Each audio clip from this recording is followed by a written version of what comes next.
Tiwala ang kampo ni dating Pangulong Rodrigo Duterte na magpapasya batay sa ebidensyang iniharap na magkabilang panig ang mga hukom ng International Criminal Court at hindi magbabase sa opinyon ng publiko.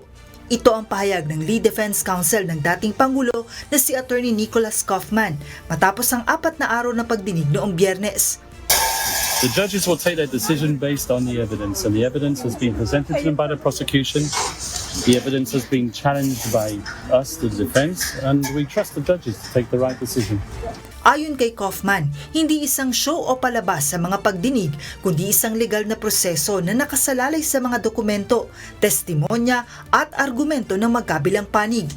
Sa ilalim ng Rome Statute, maaaring hindi kumpirmahin ng pre-trial chamber ang kaso, i-delay ang pagdinig para sa karagdagang ebidensya o kumpirmahin ang mga ito at ipasa ang pagdinig sa trial chamber. Sa gitna ng pagdinig, bagamat binigyang diin ng depensa ang pangangailangan na mapalaya si Duterte, hindi na muling naghain ng formal na petisyon ng kanyang kampo para sa interim release nito. It's purely legal, okay? It's not that I agree that my client should continue to be in detention. It's merely recognizing the futility of making an additional request for interim release at this point in time. Ayon kay Kaufman, may nakabinding pang-apela kaugnay ng unang review ng detention ni Duterte. Paliwanag pa nito, may 3 batayan ng Rome Statute para hindi payagan ng interim release.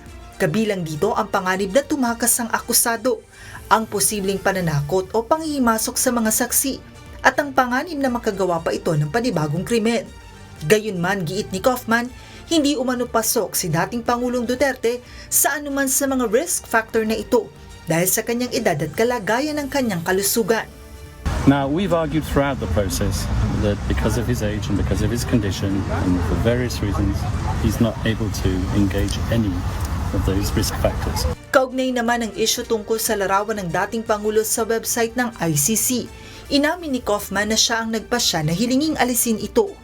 Well, yes, I think that's humiliating, quite frankly, having that photograph there. It was taken in a situation where he had really been released from hospital a few days before, and he was tired, he was jet-lagged, he was suffering from the medication of the hospital, and then he was just told that he's being put in front of a television camera and taking part in an audience, a hearing. Ayon sa abogado, hindi umano makatarungan ang pagpapakita ng nasabing larawan dahil kuha ito sa panahong kalalabas lamang ni Duterte sa ospital at nasa hindi maayos na kalagayan.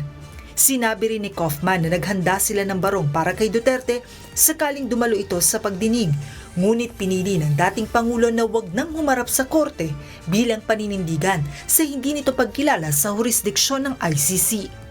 John Nano, humahataw sa balita ngayon.